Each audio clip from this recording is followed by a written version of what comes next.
All right, guys, welcome back. Luke Willett, aka Rick Wilson, aka RW Soundworks, here with our day 2 recap. It was a shorter day today. Just trying to recoup energy from this diverticulitis a little bit, in preparation for a longer day tomorrow too. So, but still productive today. I don't know, probably I'm gonna guess 4 or 5 hours behind where I expect it to be, but no big deal. We have a little bit of freedom on the end of the schedule for this one. So just making sure I can get some rest and keep pushing, stay consistent. So on to today's progress. So actually, end of the day here, we just got our new tweeter wiring because, again, this is a passive network with the mid-range and the tweeter in this system natively. We have to run some new wires up to the dash corners for the tweeter location so we can process those independently, power them independently, delay them independently, et cetera, et cetera. So we ran some new 16 gauge up there. I'll trim the ends here. The other piece that we ran forward was the conductor cable. Basically had just enough. There's some slack here. It's just taped so I wouldn't chew up any of my excess slack that I need for the connection over to the V8 once that goes in, which should be tomorrow. But that's the only wiring we have to run in this entire vehicle that goes forward. And then because the battery is located right here, so all the power wiring and everything stays back here. So it's a really simple install when it comes to amp rack and fusing and things like that. So today we tackled the driver's door in its entirety. And I'll bring you guys to the door cards after. But same thing here. Full outer skin, 75-80% coverage with Mega CLD. About 3.5 sheets of Guardian on the outside skin as well. And then we basically did everywhere possible without impacting serviceability of the door on the inner skin with Mega CLD as well. And a couple of things to note, because we are reusing the OEM plates here. These are definitely a little troublesome if you don't treat them. So what I did is I had to add some butyl rope here. Essentially, if he gets into an issue where this has to be serviced and they need to remove this panel, you still can with the butyl. Obviously, I'll have to come treat it back or probably replace this with barrier if it becomes a thing. Because if you don't treat this, they tend to chuff and they make a little bit of noise. They're definitely the weakest link in terms of the door. They have some CLD, which does help stiffen them up, but even just testing with the Bose amp just to make sure my signal was working properly, you can notice that these things are definitely getting pushed harder than anything else in the door. So adding things like some CCF7 foam here to the harness helps prevent, because this actually does move a little bit.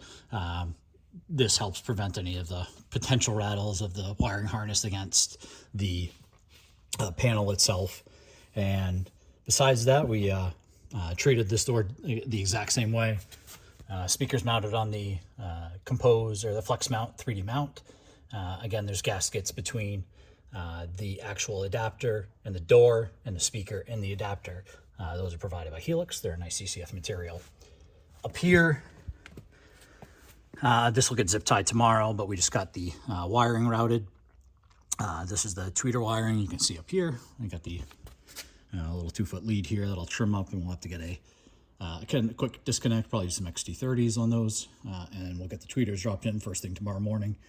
Should be very simple. They're just basically a snap-in installation. I just need to terminate those correctly. Then had just enough slack to get our conductor wire up here. So that routes basically underneath and then up into the dash and then ends up in the center console. So I will replace the smokers with the non-smokers plug tomorrow. So we should get the conductor probably mounted tomorrow. I may have some paint, so it may go in day after next, but we'll definitely get it in its raw format and at least primed and texture coated before end of day tomorrow. Passenger side, same thing. We routed that cable that runs through the center of the dash, and then we have all that wiring hidden, goes up to the dash corner. We'll get that terminated tomorrow as well. So moving to the other big progress today, which was the interior door cards. So Porsche makes a very solid door all in all, but I'm OCD. And with no front sub in the vehicle, we are expecting a lot out of the doors. And so I just don't want to second guess myself. And I want to know that I sound treated them to the extent possible. This is not competition level loudness. So like I'm not going to duct seal the entire grill area like I do in my personal vehicle. That just is excessive for a consumer level install. But I'd still consider this a very, very well treated door. So some key pieces on this, because there's like 6 different panels in this. So you have a ton of plastic welds.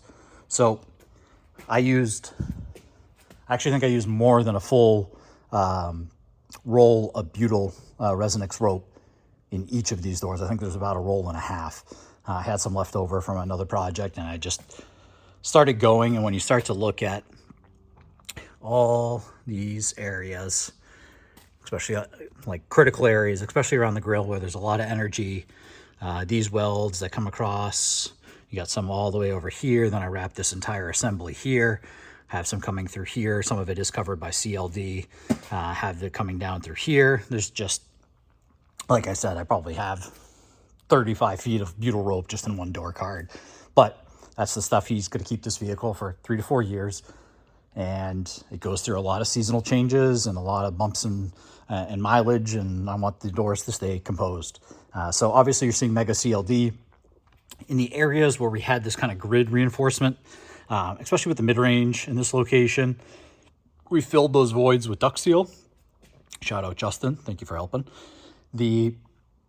Basically, instead of where you really wouldn't apply CLD in these areas because you can't get it to physically touch the panel, and 1 inch by 1 inch pieces of CLD are essentially ineffective, that this allows us to gain some mass, gain some rigidity, and help just kind of calm the door down. Not just because of the mid-range, but because obviously you got the mid-base here, and adding mass is not going to be, it's not going to work against us. So we put CLD in the big flat areas where we could, and tried to treat all the plastic welds where we could, and then installed the mid-range. This is the Compose i7 4-inch mid-range. So it basically has a lever tab that you put in here, 2 screws. It's got a gasket on the other side, and I made up the harnesses today.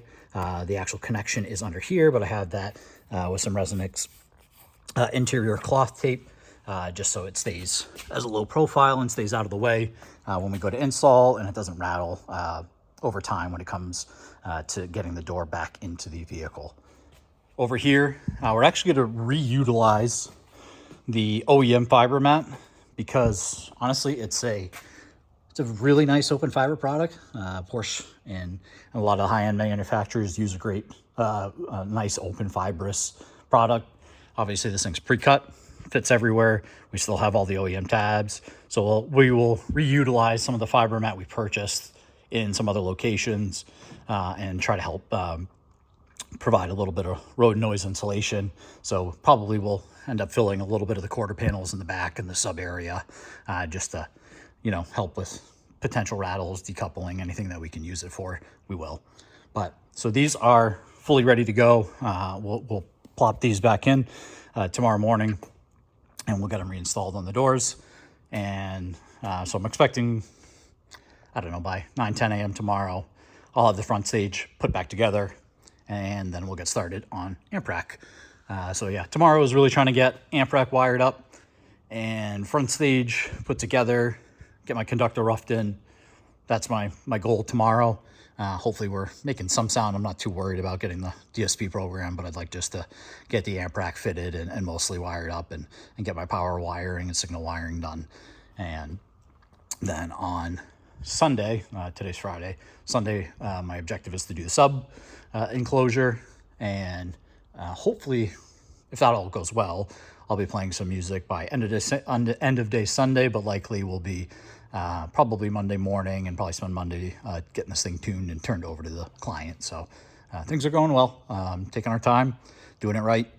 And yeah, if you guys have any questions, comments, I've been appreciating you guys interacting with me, and it helps me get some good feedback, get some traction online, and I like sharing it, and it's encouraging when you guys tell me what you like about it, what you want to see more about it, and if there's any kind of specific tips and tricks, feel free to ask me, leave a comment or reach out to me. Most of you guys know where to find me online. But yeah, thank you. Appreciate it.